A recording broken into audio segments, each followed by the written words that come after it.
오늘은 요한 1서 2장의 말씀으로 함께 교제를 나누고자 합니다.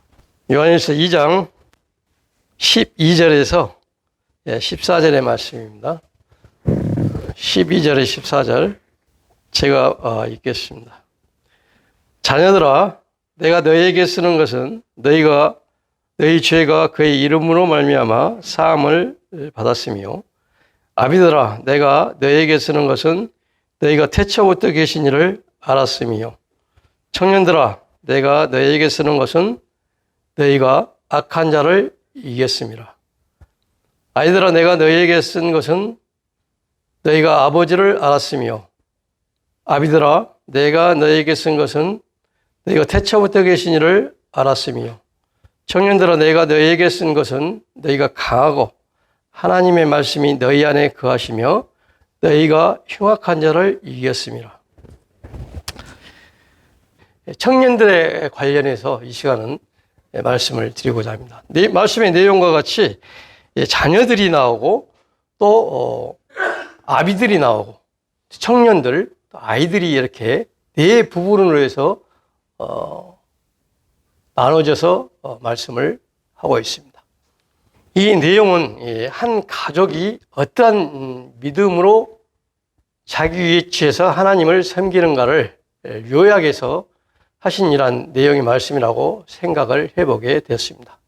한 가족 안에, 가정의 한 어떤 앨범을 전체적인 것을 이렇게 한눈으로 볼 수 있는 내용이라고 생각합니다. 그래서 이 내용을 통해서 나의 영적인 삶은 지금 어느 시기에 있는가?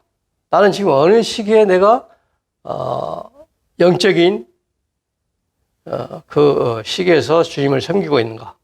이것을 한번 살펴보기 위해서 말씀을 준비해 봤습니다.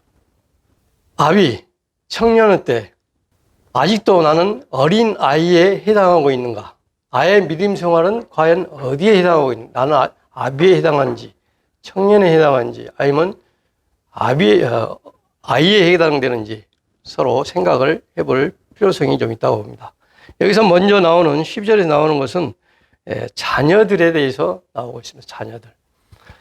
자녀들이라고 표현하는 것은 온 가족, 어른이나 아이나 모두가 다 이렇게 한 가족으로 이렇게 생각을 해보게 됩니다. 연령이나 어떤 영적인 단계나 어떤 개념이 있지 않고 모두가 다 그리스도 안에서 한 자녀들, 모두가 다 구원받는 성도라면 다 가족으로 표현해 있지 않는가. 자녀들이라고 표현하고 있습니다. 자녀라고 생각하니까 이 자녀에 대해서 좀 생각을 해봤습니다. 자녀, 과연 나는 어떠한 집에서 태어난 자녀인가? 나는 하나님과의 어떠한 관계가 되는 것인가? 한번 생각을 해볼 필요가 있습니다. 여러분이 태어난 것은, 육신으로 태어난 것은 요즘 흔히 말하는 대로 흙수저로 태어났냐, 아니면 너는 금수저로 태어났느냐. 각각 태어남에 대해서 달라질 것입니다. 어떤 사람은 부유한 가정에서 태어나서 평화롭게, 자유스럽게 자기들이 하고 싶은, 누리고 싶은 모든 것들을 누릴 수 있는 집안에서 태어난 사람도 있고, 또 정말 불우한 가정에서 정말 어렵게 자라면서 자기 노력으로 하는 어려움을 가지고 태어난 사람도 성장해가는 과정이 있을 것입니다. 사람이 왕족이나 재벌이나 좋은 집안에서 태어난다면 그 아이는 정말 저는 생각할 때 참 행복하고 또 영광이라고 생각합니다. 태어날 때부터 금수저로 태어났기 때문에. 제가 이제 나 같은 경우를 이렇게 생각해 봤을 때, 여기 지금 젊은 세대에서는 좀 이해하기가 힘든 세대죠. 우리는 생활이 시골에서 초롱불 밑에서 초롱불 켜놓고 이렇게 생활했던 시대입니다. 전기가 없어요. 그러니까 얼마나 여러분들하고 나하고의 세대 차이는 상당한 세대 차이가 있다고 봅니다. 여러분 혹시 호롱불 밑에서 공부해 본 적 있습니까? 옛날 말같이 반딧불 켜놓고 그 밑에서 공부해 본 적 있습니까? 그건 좀 더 있을 수 없는 얘기죠. 근데 우리는 이제 그런 세대에서 살았기 때문에, 그때 당시에 이제 시골에서 보면은 우리 집 옆집에 있는 사람은 상당히 부유하게 살았어요. 근데 그 친구는, 학교를 갔다 오면 지 마음대로 놀고 싶은 대로 놀고, 지 하고 싶은 대로 다 하고, 먹고 싶은 건 먹고, 또 먹을 것을 갖고 와서 자랑도 하고, 이렇게 하면서 약도 팍팍 올리고, 그래. 상당히 기분이 상할 때가 있습니다. 또 좋은 옷 입고 다니면서 이렇게 뽐내고. 근데 우리는 어떻습니까? 우리는 학교 갔다 오면은 그냥 일부터 해야 됩니다. 그때는 전부 다 손으로 한 일이기 때문에, 수작업한 일이기 때문에 기회가 없어요. 전부 다 일을 하기 때문에 그렇게 부유한 농토가 있어서 그런 것이 아니라 내가 하지 않으면 안 되기 때문에, 부유한 집은 이렇게 일꾼들을 사가지고 그냥 데려가지고 하기 때문에 그 애들이 할 필요가 없죠. 근데 우리는 우리가 해야지만이 일을 해야 하기 때문에 많은 수작업을 해서 상당히 이렇게 그들이 부러워했던 이런 시대가 있었습니다. 그래서 참 지금 우리가 이렇게 주님을 믿는 이 시기에도 세상 사람들이 있고 우리는 하나님의 자녀들로서 하나님을 섬기는 이런 자녀들입니다. 그러면 세상의 자녀들과 하나님의 자녀들의 관계에서 어떤 차이점이 있을 거 아닙니까? 하나님의 자녀들은 하나님의 말씀에 순종해야 되고 하나님을 기쁘게 하는 삶을 살아야 하고, 세상 사람들은 하나님과 전혀 상관없이 사단에 시킨 대로 하면 됩니다. 그래서 어떻게 보면 우리는 세상에서 낙을 누리는 그런 친구들이나 세상에서 하는 버릇을 우리는 하고 싶을 때가 있죠. 하고 싶을 때. 쥐들은 놀러 가고, 마시기도 하고, 재밌게 즐기고, 오락도 하고, 이렇게 하는데 우리는 하지 못할 때가 있는 것이죠. 그래서 우리는 때로는 사람들이 이렇게 하나님을 믿는다는 예로, 하나님의 자녀라고 해서 우리가 불이익을 당할 때가 들어 있습니다. 불이익을 세상 가운데 살기 때문에 이 세상 사람들하고 접해 있고, 세상이 이 세상 사람들이 이 모든 것을 주관하고 있기 때문에 그리스도인들로서 하지 못해야 할, 또 핍박을 당해야 할 이러한 것들이 있습니다. 직장에서 하나님을 믿는다고 승진의 어떤 점수도 때로는 불이익을 당할 때가 있습니다. 또 같이 이렇게 어울리지 않고 술을 마시고 즐겨야 되는데 그러지 못할 때가 있습니다. 그러면은 하나님 믿는다고 불평이나 불만을 하고 욕을 하고 이렇게 되어집니다. 혹시 형제자매들 그런 경우가 있는가 모르겠습니다. 저는 직장에서 그렇게 많은 홀대를 당할 때가 있습니다. 직접 대놓고 막 말하고 비난하고 그런 경우도 당했습니다. 또 불법을 행하는 일은 그리스도인들이 해서는 안 되지 않습니까? 빛 가운데 가기 때문에. 근데 불법을 시킵니다. 이러한 일도 해서는 안 되는 것입니다. 그런데 그것을 이겨내야 되는데 안 하면은 또 저 사람 융통성도 하나도 없고 배려도 없고 이런다고 자기 나름대로 또 그리스도인들을 비난합니다. 하나님의 자녀로서의 내가 참 누릴 영광을 그들로부터 많은 비난을 받고 살 때가 있는 것이죠. 경험해 본 적이 있는가 모르겠습니다만은 그렇습니다. 그때 하나님의 우리는 자녀로서의 큰 영광을, 기쁨을 누려야 되는데 그러지 못함으로 인해서 마음에 부담을 가질 때가 있습니다. 내가 하나님의 자녀인데 저들한테 이렇게 욕을 당하고 나도 저렇게 좀 해봤으면, 그런 솔곳이 마음이 그쪽으로 빼앗길 때가 있다는 것이죠. 우리는 시편 42편 3절에 보면 이런 말씀들이 있더라고요. 사람들이 종일 내게 하는 말이, 사람들이 우리 비판하는 말이 뭐냐? 네 하나님이 어디 있느냐? 우리 아버지를 조롱합니다. 네 하나님이 어디 있느냐? 이렇게 하오니 내 눈물이 주야로 음식이 됐다. 내 눈물이 주야로 음식이 됐다는 눈물이. 얼마나 그 소리가 참 마음에 거슬리고 힘이 들었겠습니까? 여러분들도 네가 하나님을 믿으면 얼마나 믿는다고 그렇게 단체 생활에서 꼭 너 혼자만 빠지냐? 내가 어떤 사람한테 전도를 해보니까 자기 남편이 직장에서 부하 직원들을 데리고 있었는데 하나님 믿으니까 이렇게 어울리지도 않고, 뭐 시키면 제대로 하도 않고, 그래가지고 하나님 믿는 사람을 아주 안 좋게 생각한다고 그런 얘기를 하면서 전도하는데 복음을 안 받더라고요. 자기 남편이 싫어한다고. 하나님의 자녀들이 이렇게 많은 어려움들을 당해요. 그래서 이렇게 여기 시편에 나온 것처럼 네 하나님이 어디 있느냐? 네 하나님이 그렇게 비난하면은 그 어떻게 말로는 표현을 못하고 내 눈물이 음식이 됐다. 여러분들도 여러분 아버지를, 육신의 아버지를 누가 막 욕하고 비난하고 하면은 가만히 듣고만 있겠습니까? 아, 잘한다, 잘해. 이렇게 한 사람 하나도 없잖아요.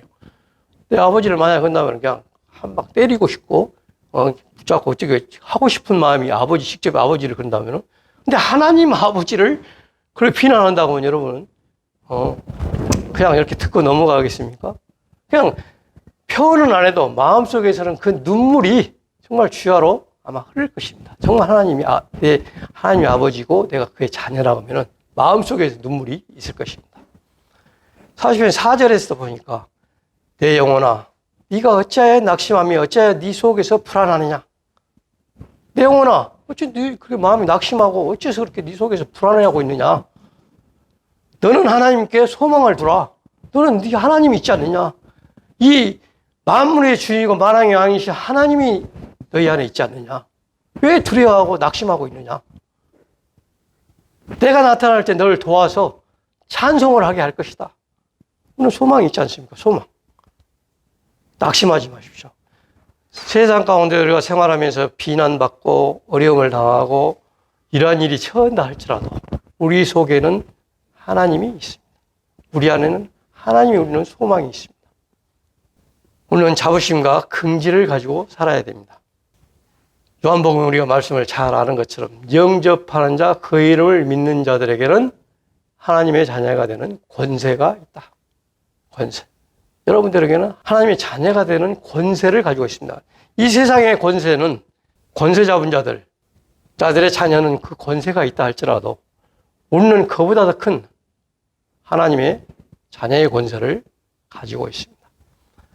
조금도 굴하지 마시고 그러한 말을 하나님을 믿는 자들이라고 해서 비난받거나 불이익을 당하거나 이런 일이 생긴다면 전혀 불안해하지 말고 낙심하지 말고 오늘 하나님의 소망을 두면서 사시기를 바랍니다. 그 다음에 여기 아비들이 나옵니다. 아비들아 내가 너희에게 쓰는 것은 너희가 태초부터 계신 이를 알았습니다.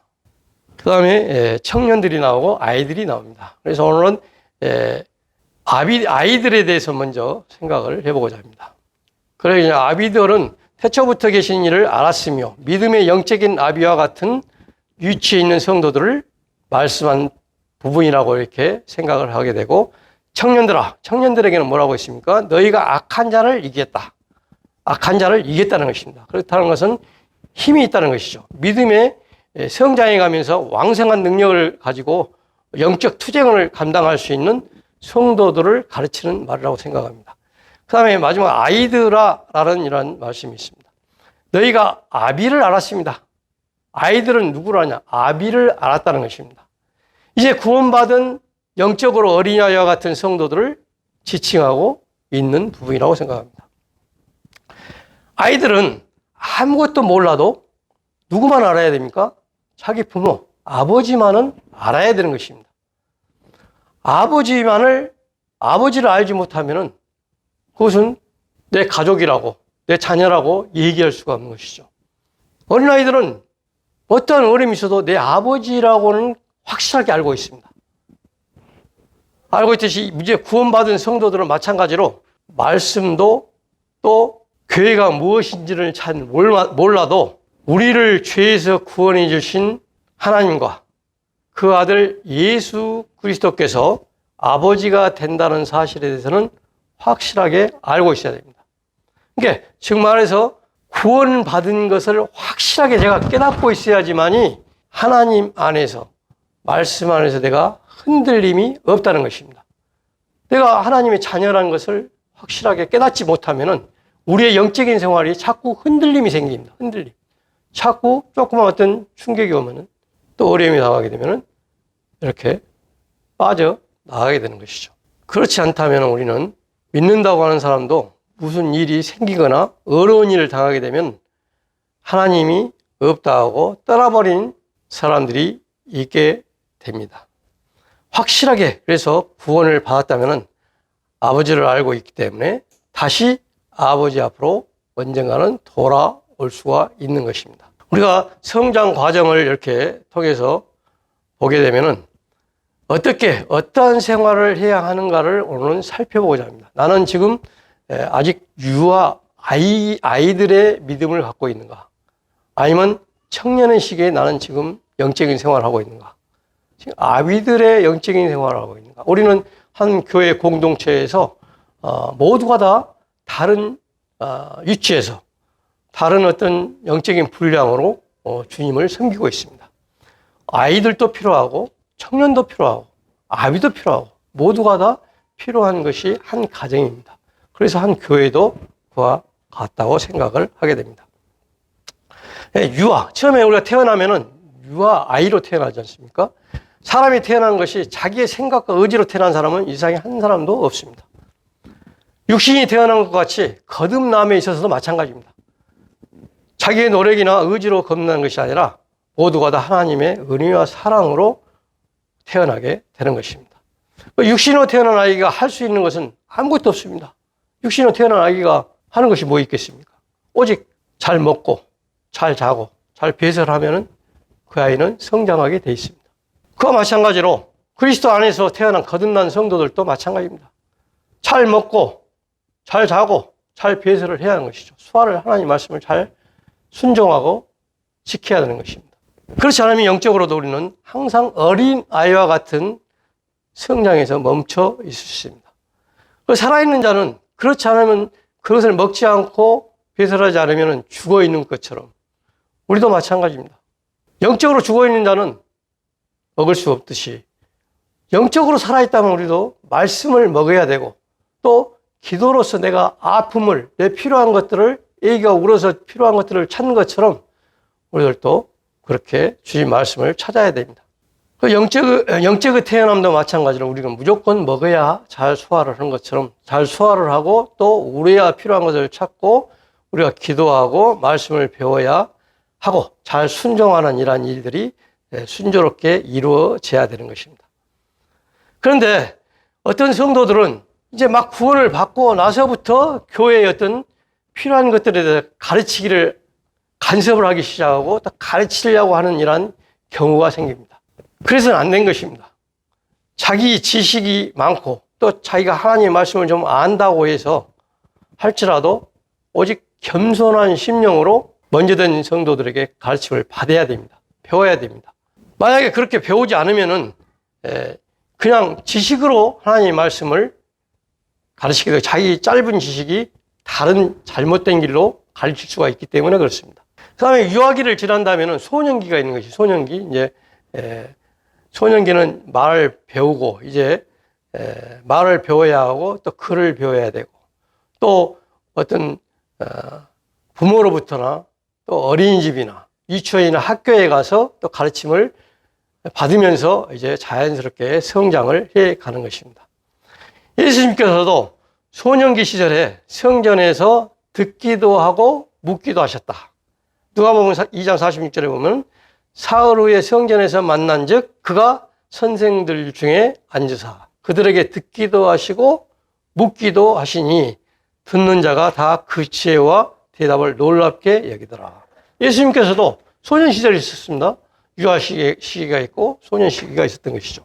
예수님께서 이렇게 유아기가 있고 소년 시기가 있었는데 예수님도 이렇게 듣기도 하고 또 묻기도 하고 이러면서 배웠다는 것입니다. 예수님이 뭐 몰라서 배웠겠습니까? 물론 이렇게 배우는 단계가 있는 것입니다. 근데 처음부터서 막 안다고 막 교회에 와서 설치고 다니는 사람들이 있어요. 그 사람들은 참 조심해야 됩니다. 배움은 무엇보다도 겸손해야 됩니다. 겸손이 필요합니다. 어떤 성도들은 유아기를 지나면서 바로 그냥 무슨 하기만 원하고 가르치기만 원하고 막 자기 재능만 믿고 하려다가 보면은 자기 마음이 교만에 빠질 수가 있습니다. 교만에 빠지게 되면은 이제 자기만 교만에 빠져서 안 좋은 것이 아니라 그 가르침을 받고 함께한 그 성도들끼리 잘 어울리지 않습니까? 그 성도마저 다른 구렁텅으로 빠져들어갈 수가 있습니다. 그래서 가르침은 꼭 단계를 거쳐서 배워야 됩니다. 그 다음에 청년기 시기가 있습니다. 청년기 시기, 소년기의 시기가 지나면서 청년의 시기가 이제 오게 되죠. 이때부터는 이제 조금씩 부모의 간섭에서 벗어나는 시기가 됩니다. 부모의 간섭에서 스스로 무엇을 하기를 원하고 또 친구들이나 또 좋아하는 사람들이나 좋아하는 일을 더 가까이 하게 되고 함으로 인해서 또 탈선의 어떤 위험에 빠질 수가 있는 시기가 바로 이 청년의 시기라고 봅니다. 이제 사춘기 시기라고 하죠. 사춘기 시절에 이런 누구의 간섭받기를 싫어하죠. 이제 혼자 있기를 좋아하고 혼자 뭐 생각하기를 좋아하고 그냥 가까이 친구들을 좋아하고 이런 시대가 바로 청년의 시기라고 봅니다. 이때 청년의 시기에 부모 말에 잘 순종하고 잘 가르침을 받은 성도들은 어떤 유혹이나 시험을 이겨나가게 되지만은 가르침을 받지 않고 가르침을 받지 못한 자들은 공부보다는 오히려 오락실이나 또 행실이 좋지 못한 친구들을 어울려서 세상 악의 무리 가운데로 빠져 탈선할 기회를 찾게 되는 것입니다. 탈선할 수 있는 좋은 조건을 마련하게 되는 것이죠. 그래서 소년기에 겸손하게 부모 밑에서 잘하는 애들은 청년기에 와서도 참 열심히 자기 맡은 일을 할 수가 있습니다. 그래서 교회 안에서도 소년기에 있는 이러한 구원받고 유아기를 거쳐서 소년기를 거쳐서 청년기로 온 성도들은 항상 말씀을 잘 배우고 겸손하게 배웠다면은 그러한 청년들은 영적으로 힘이 있습니다. 어떤 유혹에도 내가 이길 수 있는 말씀에서 보는 것처럼 청년들아 내가 너희에게 쓴 것은 너희가 강하고 하나님의 말씀이 너희 안에 거하시며 너희가 흉악한 자를 이겼다. 이렇게 잘 처음부터 기초가 다져 있는 성도들은 흉악한 일을 이길 수가 있습니다. 그래서 기초가 잘 되어 있지 아니한 집은 우리가 잘 아는 것처럼 쉽게 무너집니다. 하지만 소년 시절부터 잘 배우고 기초부터 잘 배우고 믿음의 기초가 단단하게 되어 있는 성도들은 좋은 군사로 하나님의 군사로 양육이 성장해 갈 수가 있습니다. 청년의 시기에 우리는 또 해야 할 일들에 대해서 몇 가지를 생각해 보겠습니다. 청년들은 먼저 이제 대학 생활부터 시작되죠. 청년들이 대학 시절. 그 다음에 형제들은 군대를 가야 됩니다. 군 생활. 또 이제 군대를 제대하고 나면 또 직장에 들어가야 되고 직장에 들어간 뒤에 또 결혼을 해야 됩니다. 이러한 청년들은 단계를 거쳐야 이제 완성이 되죠. 먼저 우리는 대학 생활을 한번 생각을 해보겠습니다. 고등학교 시절까지는 부모로부터 모든 것을 배우고 간섭을 받았습니다.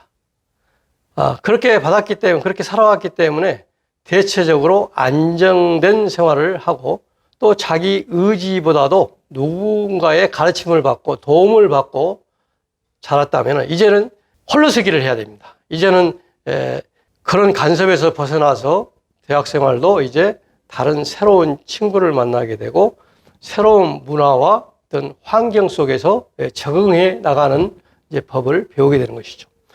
이제 여러분들 대학 생활을 해봤으니까 알지만은 대학 생활도 하고 있고 해봤으니까 알지만은 대학 생활은 상당히 자유분방하지 않습니까? 자기 의지대로 아니라 뭐 친구들하고도 어울릴 수도 있고 또 이렇게 동아리라든가 또 어떤 모임이라든가 이런 데를 통해서 자유스럽게 교제가 됩니다. 또 그동안에 이성적으로도 이제 노출이 됩니다. 좋아하는 여자들하고 또 남자들하고 사귈 수도 있고 또 술도 마실 수 있고 이런 자석에 이제 참석을 하게 되죠. 대학 문화라는 것이 아주 위험한 장소입니다. 왜냐하면 꽉 매어 있다가 이제 풀린 망아지처럼 이제 거기서 고등학교 시절까지는 수능 시험 본다 뭐 한다 해갖고 굉장히 매어 있었는데 이제 확 풀린 시간이 대학 시대 시간입니다. 그래서 이때 잘 컨트롤하지 않으면은 이제 다른 방향으로 갈 수가 있다는 것입니다. 우리는 이 학교 생활에서 믿음의 뿌리를 굳게 내리지 않고 또 자기의 어떤 생활을 확실하게 밝히지 않으면은 그들과 함께 세상의 친구들과 함께 내가 영적인 생활을 많이 빼앗길 수 있습니다.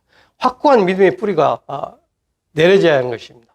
그래서 여러분 잘 알다시피 대학 생활에서 그 동아리라든가 그런 데에서 빠져가지고 그냥 학교 생활에 젖어가지고 교회 생활을 안 해보고 모임 생활에 파손되고 이러한 경우들이 더러 많이 있습니다.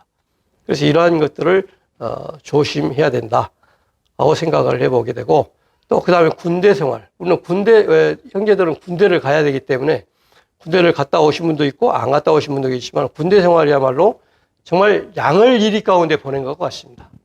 왜 그러냐면 그곳에서는 내 의지와 내 생각대로만 생활하는 것이 아니기 때문에 그렇습니다.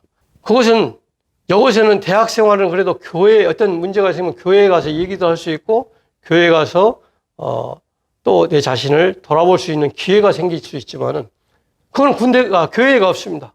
군대 생활에는 오직 내가 주님을 의지하면서 내가 그것을 결정해야 되고 그것을 이겨내야 하는, 어떤 위험에서 이겨내야 하는 이러한 시기가 군대 생활인 것입니다. 누가 군대에서는 도와준 사람이 없습니다. 그래서 내가 도움을 요청하는 것은 상사에게 도움을 요청할 수도 없는 것이고 오직 우리의 주인 대신 하나님만 내가 바라보고 의지해야 하는 것이 군 생활입니다. 그렇기 때문에 먼저 우리는 자신이 군대에 가면 내가 그리스도인이라는 사실을 확실하게 밝혀야 됩니다. 그래서 밝히지 않으면은 우리의 영적인 생활이 다른 데로 흘러갈 수 있습니다. 또 탈선할 수가 있습니다. 그래서 말씀에서도 보면은 주님께서도 이런 말씀하셨죠. 사람 앞에서 나를 시인하면 아버지 앞에서 나도 너희를 시인하리라. 사람 앞에서 내가 시인하게 되면은, 하나님을 시인하게 되면은 하나님께서 우리를 하나님 앞에 시인해 준다는 것입니다. 또 우리가 등불을 켜가지고 말 아래 두지 않고 등경 위에 둔다라고 하는 말씀이 있습니다. 우리는 항상 우리를 밝혀야 됩니다. 빛처럼 밝혀야지만이 우리가 등경 밑에 우리 삶을 감추고 있다면은, 우리 영적인 삶을 감추고 있다면은 아무도 나를 알아준 사람이 없습니다. 내가 여기다가 내가 그리스도인입니다 하고 써붙이고 다니는 것도 아니고 내가 어깨에 띠를 들고 다니는 사람도 아니기 때문에 내가 그런 사람들 앞에 당당하게 나를 밝혀야 됩니다. 그래야지만이 내가 어떤 그들 앞에서 나의 행동이나 내 말이나 이런 것들을 조심하게 되고 또 그들에게 따라가지 않습니다. 또 그들도 나를 그렇게 보기 때문에 인정을 해줄 수가 있습니다. 그런데 그런 것들을 안 하면 똑같이 취급하기 때문에 어려움이 될 수가 있습니다. 또 군인은 나라를 지키는 한 군사입니다. 나라를 지키는. 군사는 어떻습니까? 또 군인은 많은 훈련을 하는 것입니다. 군대는 많은 훈련을 합니다. 성도들은 하나님의 군사가 되어야 하는 것입니다.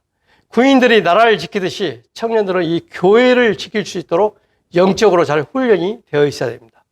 교회 안에서 많은 영적인 훈련을 통해서 완전군장을 해야 됩니다. 전신갑주를 입어야 되는 것입니다. 그래야지 이 이리와 싸워서 이길 수가 있습니다. 그래서 그러기 위해서는 전도 훈련이나 또한 선교지 방문을 통해서 배우기도 하고 또 이런 영적인 싸움에 또 훈련을 또 할 수도 있습니다. 또 교회 안에서 청년 형제 자매님들은 여러 가지 봉사활동을 하는 일들을 해야 됩니다. 아무래도 젊기 때문에 모든 교회 안에 희생된 일, 헌신된 일은 청년 형제자매들이 맡아서 해야 됩니다. 그런 과정을 거치면 다 또 아비가 될 수 있고 노년기가 돌아옵니다. 그래서 교회 안에서 모든 일에 이렇게 솔선수범하는 모습을 보여줘야 하는 것입니다. 이런 과정이 이제 청년 형제자매들에게서 잘 이루어짐으로 인해서 영적으로 성장해서 아비가 될 수가 있습니다. 겸손한 것을 배우고 겸손함으로 또 아비가 되어서 또 가르치고 하는 이러한 일들이 생기게 되는 것이죠. 그 군인은 적과 싸워서 이기기 위해서 훈련을 하는 것이죠. 훈련은 늘 반복적으로 하는 것이 훈련입니다. 한 번으로 이례적으로 끝나는 것이 훈련이 아니죠. 늘 한 가지 일을 늘 반복합니다. 전도 일도 늘 반복해서 전도해봐야 됩니다. 전도지를 가서 배부해보고 또 영혼들 오고 친구들 오고 만나서 또 전도도 해보고 또 선교지도 늘 방문해서 어떻게 전도를 하는가 이런 것들을 배워야 됩니다. 청년 때는 늘 부딪혀야 돼요. 싸워야 돼요. 싸워서 저기 상태가 어떤 상태인가를 알아야 되고 어떤 마음을 갖고 있는 것도 알아야지 내가 공격할 준비를 하고 있는 것이죠. 그래서 싸워서 이겨야 하는 것이 반복적으로 훈련이 이루어져야 하는 것입니다.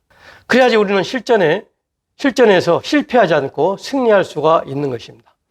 또 청년들은 직장 생활이 있습니다. 직장 생활, 이제 이러한 군 생활, 학교 생활을 다 마치고 나면은 직장을 구해야 되겠죠. 직장 생활을 하면서 정말 더욱 제일 힘드는 것이 제가 생각할 때는 직장 생활이라고 생각합니다. 직장 생활은 왜 있냐면은 나와 생계가 관계가 있기 때문에 내가 어렵게 정말 대학 들어가서 수능 시험 봐서 공부 열심히 해갖고 대학 들어가서 공부 열심히 해갖고 또 취업을 했는데 이제 마지막 관문에 이제 직장에 들어갔는데 직장 상사가 자꾸 이렇게 우리에게 핍박을 주고 어려움을 준다고 한다면은 이 직장 생활에 엄청 스트레스를 많이 받겠죠. 직장 생활이 나는 생각할 때 가장 어려운 단계다. 지금 여러분들이 직장 생활하고 있으면 직장에서 얼마나 내가 많은 스트레스를 받고 있는가 아마 스스로 생각해 볼 수 있습니다. 상사의 말에 순종하지 않으면 불이익을 당할 수가 있기 때문에 또 말을 따라야 되고 또 동료 직원들과도 경쟁에서 또 이겨야 되고 또 많은 또 실적을 또 쌓아야 되고 이런 많은 것들의 경쟁이 있기 때문에 많은 스트레스를 받습니다. 그런다고 나 못 오겠습니다 하고 그만두면 또 어렵게 해서 들어간 직장을 또 그만둘 수도 없고 참 이 직장 생활은 정말 우리에게 참 어려움을 주는 이러한 곳이라고 생각합니다. 그래서 주님 말씀에 보면은 너희는 그의 나라와 그 의를 먼저 구하라. 그리하면 이 모든 것을 너희에게 더하리라. 우리는 그의 나라와 그 의를 먼저 구해야 됩니다. 그래서 하나님을 두려워하게 되면은 지혜롭게 직장 생활을 할 수가 있습니다. 근데 사람을 두려워하고 내 직장 상사를 두려워하고 내 선배를 두려워한다고 한다면은 결국은 모임 생활을 피할 수가 있습니다. 하나님을 두려워할 줄 알면은 내가 그 사람들을 내 하나님처럼 정말 내가 주님의 일을 하는 것처럼 한다면은 뼈가 녹아지도록 할 수가 있습니다. 근데 자꾸 그냥 나 생계 유지를 위해서 한다고 생각한다면은 직장이 굉장히 피곤해집니다. 그래서 직장 다니기가 싫습니다. 그렇지만 내가 이것은 주님의 일이다. 그의 나라와 그 일을 먼저 구하고 그 말씀에 순종하면서 한다면은 이겨낼 수 있는 힘이 생긴다고 봅니다.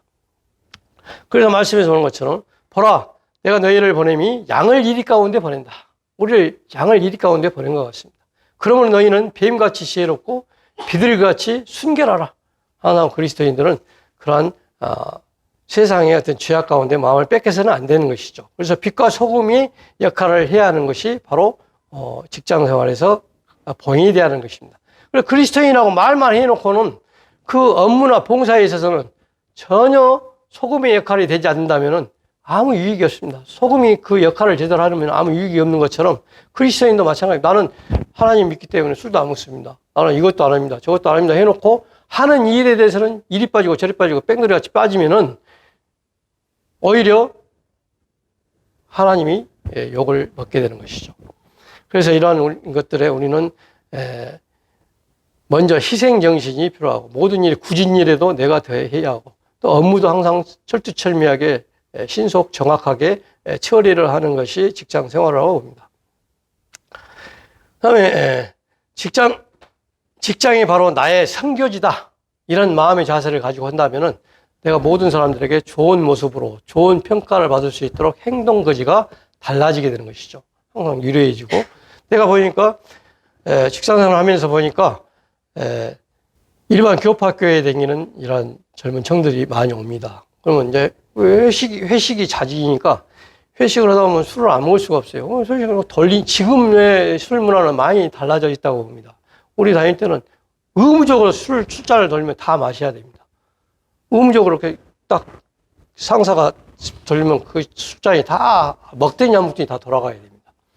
그래서 안 받을 수가 없는 것이죠. 근데 지금은 이제 자기 의사 표시를 하고 안 먹고 싶어 안 먹고 이렇게 자기가 좀 있습니다만은 내가 그렇게 알고 있지만은 그런 이제 직원들이 이렇게 술을 먹고 그 다음날 아침에 그냥 죽으려고 하더라고. 내가 이제 그들에게 많이 고민을 하죠. 너는 하나님을 믿는다고 말을 해라. 말을 하고 확실하게 표현을 하고 먹을 것인다 하고 안 먹으면 될 거 아니냐. 근데 그렇게 못 온다는 것이죠. 예. 무서우니까. 상사들이 무서워서 못 오겠다는 거예요. 그래서 그래도 네가 하나님 믿는 사람이 어찌 그럴 수 있냐. 저기 나 먹고 싶은데 그런다고 하면서 교파교회 이런 하나님 믿는 이들이 그렇게 얘기를 합니다. 우리는 그런 일에 대해서 담대함을 좀 가져야 되지 않겠는가. 그래서 모든 일에 그렇게 얘기해놓고 업무는 개판을 하면은 또 그것도 문제가 되는 것이죠. 이게 항상 여러분들이 좋은 향기를 내서 그것에 내가 내 선교지다 하고 좋은 본과 좋은 말씀을 통해서 생활하는 것이 좋겠습니다. 그 다음에 청년들이 해야 하는 것은 결혼입니다. 결혼. 에베소 5장을 한번 보겠습니다. 에베소 5장 32절과 33절을 말씀 보겠습니다. 이 비밀이 크도다. 나는 그리스도와 교회에 대하여 말하노라. 그러나 너희도 각각 자기의 아내 사랑하기를 자신같이 하고 아내도 자기 남편을 존경하라. 이 비밀이 크다는 것입니다. 나는 그리스도와 교회에 대하여 말한다. 그리스도와 교회에 대해서 이 비밀이 크다는 것입니다. 결혼은 사람이 사는 동안 가장 중요한 부분이 하나라고 생각합니다. 그렇다면 결혼은 어떻게 준비를 해야 하는가? 우리가 여러분 청년들이 거쳐오는 과정에서 수능 시험을 준비했고 또 직장 생활하기 위해서 직장을 구하는 준비를 했습니다. 얼마나 많은 준비를 했습니까? 그보다 더 많은 준비를 해야 하는 것은 결혼 준비를 해야 됩니다. 그런데 결혼할 청년들에게 결혼 시기가 돼서 얘기해 보면은 어떤 형제를 원합니까? 어떤 자매를 원합니까? 하면은 뭐 그냥 하나님 믿으면 되죠. 뭐 열심히 일하면 되겠습니다. 이렇게 해놓고도 실제 이렇게 상대를 섞어 맞선을 보면은 이것저것 다 뜯어봅니다. 그래갖고 더 세상 사람들이 구하는 것보다 더 많은 것을 요구해요. 그럼 결혼이 안 이루어져. 세상 사람들이 어떻게 보면 간단해. 그냥 돈 있으면 돼요. 돈 있는 사람은 결혼하고. 어떤 사람은 잘생겼으면 가요. 잘생긴 사람은 선택합니다. 근데 그리스도 안에서는 잘생기고 돈도 많아야 되고 또 믿음 생활도 좋아야 되고 뭐 여러 가지 다 갖추고 있어야지 결혼을 하게 돼요. 그래서 결혼이 정말 이 세상 사람보다 더 어려운 것이 그리스도 안에서의 결혼입니다. 우리가 정말 믿음 안에서 주님이 어떻게 나를 인도하신가 정말 주님 앞에 간절히 기도해야 됩니다. 근데 기도도 하지 않고 결혼 시기가 되니까 내 나이가 됐으니까 이제 결혼 때가 됐으니까 나는 결혼을 합니다. 그 어떤 의미 없는 결혼 준비입니다. 준비는 여러분들이 준비해야 됩니다. 네, 주님을 많이 배워야 되고 주님 안에서 정말 깨어 있어야 되고 그래서 주님이 인도하심을 알아야지 그 형제나 자매를 만날 수가 있는 것입니다. 결혼은 먼저 형제는 자매를 부양할 능력을 갖추고 있어야 됩니다. 그냥 자매 오라게 해놓고 물론 그 물질적으로나 또 아니면 영적으로도 자매를 내가 리드해야 됩니다. 영적으로도 자매보다 못해가지고 자꾸 자매가 교회 갑시다. 아이 나 피곤하니까 안 가. 이렇게 하면 안 되는 것이죠. 항상 영적으로 자매를 리드할 수 있는 이런 책임이 있어야 되고 또 물론 그렇게 해야지만이 이제 자녀를 낳아서도 주님 안에서 양육할 수 있는 이런 조건이 생기는 것입니다. 그런데 결혼 준비가 전혀 안 된다면은 그 가정은 결혼해서도 영적인 생활이 제대로 잘 이루어지지 않는 거예요. 그럼 뭔 유익이 있겠습니까? 결혼만 달라겠지. 그래서 이러한 영적인 준비를 해야 되는 것입니다.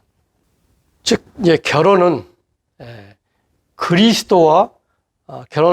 생활은 그리스도와 교회의 한 모델이라고 생각합니다. 모델. 그리스도와 교회와 그리스도. 어떤 관계입니까? 때릴 수 없는 관계이고, 또,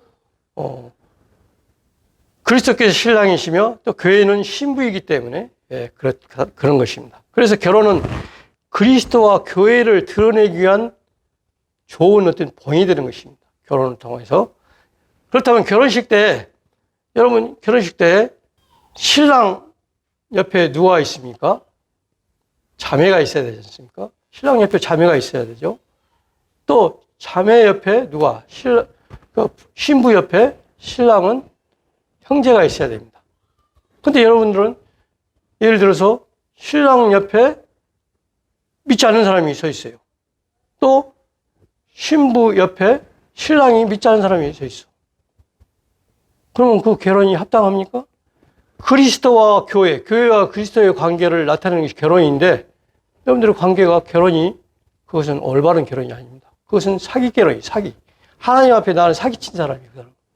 오늘 하나님 앞에서 정말 하나님 앞에 순종한다면은 그리스도와 교회를 나타낸다고 하면 결혼은 항상 교회와 그리스도 안에서 해야 됩니다. 내가 아이고 교회 안에 자매가 없어서 안 되겠습니다. 형제가 없어서 안 되겠습니다. 나는 이방인으로 교제해가지고 그 구원 받아가지고 그 결혼을 합니다. 이런 사고방식은 버려야 됩니다.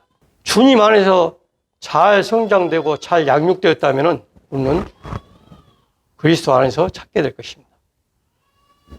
그래서 내가 내 옆에 누가 있는가? 내 옆에 누구를 세울 것인가? 항상 마음을 굳게 세워야 됩니다. 나는 자매를, 나는 형제를 옆에 세우겠습니다. 신랑 되신 예수께서는 신부된 교회를 세우고 교회는 신랑 되신 예수님이 있어야 되는 것입니다. 이것이 바로 교회인 것입니다. 그래서 결혼의 모습인 것이죠. 어쨌든 형제, 청년들, 지금 현재 여기 계신 분들은 청년의 시대이기 때문에 청년의 시대, 이 영적인 생활이 잘 배워야 되고 또 잘 배운 가운데서 청년들이 영적인 힘이 있어야 된다. 충만해야 된다. 이런 것들을 말씀드리고 싶습니다. 그리고 결혼식이, 이제 결혼이 끝나면은 이제 바로 장년으로 들어갑니다. 장년의 시대는 이제 아비가 되는 시대라고 생각합니다. 아비. 그럼 교회에서 아비는 어떻습니까? 자상해야 되고 또 가족을 잘 돌봐야 되고 잘 양육해야 되고 이끌어가야 할 책임을 가지고 있는 것이 아비의 시대입니다. 장년의 시대, 이제 결혼하고 이 시대가 가장 더 중요하죠. 이 가정을 잘 돌보지 못하면 교회를 잘 못 돌보는 것과 같습니다. 그래서 영적으로 성장된 성도들이 이제 잘 겸손하게 배우고 잘 양육된 성도들이 교회 아비가 모두가 되어가지고 또 어린 성도들을 가르치고 또 그들을 인도하는 이러한 역사들이 있기를 바랍니다. 그래서 여러분들은 지금 내가 믿음 생활에서 나는 지금 아직도 어린아이다. 나는 아직도 많이 배워야 되고 많이 해야 된다. 그런 사람은 배워야 됩니다. 근데 그 사람들이 아직도 알지 못하면서 자꾸 가르치려고 하고 나서려고 하는 사람은 잘못된 것이죠. 잘못된 길로 갈 수 있기 때문에. 또 나는 아직도 소년식이다. 또 나는 아직도 청년식이다. 나는 아직 아비의 시대다. 어떤 영적인 내 분량을, 내 시기를 잘 알아서 섬겼으면 좋겠습니다. 감사합니다.